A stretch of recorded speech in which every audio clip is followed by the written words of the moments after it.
Guys, wala kaming dalang posporo. Tapos yung lighter namin dito na naiwan, nabasa at wala na ring bato. Kaya ito, gagawa kami ng paraan para kami ay makasaing.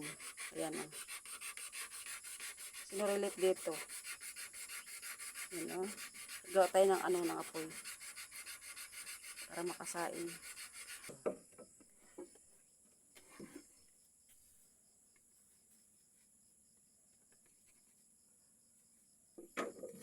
Diba? Galing.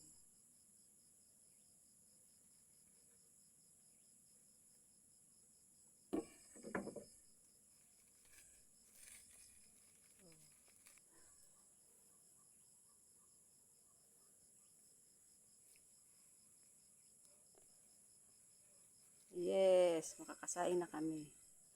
Thank you guys sa panonood.